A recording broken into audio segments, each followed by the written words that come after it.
We divide 376 by 5 in a long division method. 5 times 7 is 35. On subtracting we get 2. So now we put down this 6 and it is 26. 5 times 5 is 25. On subtracting we get 1.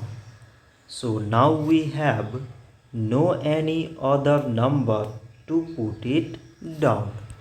So we take here decimal, so that we put 0. So it is 10 and 5 times 2 is 10.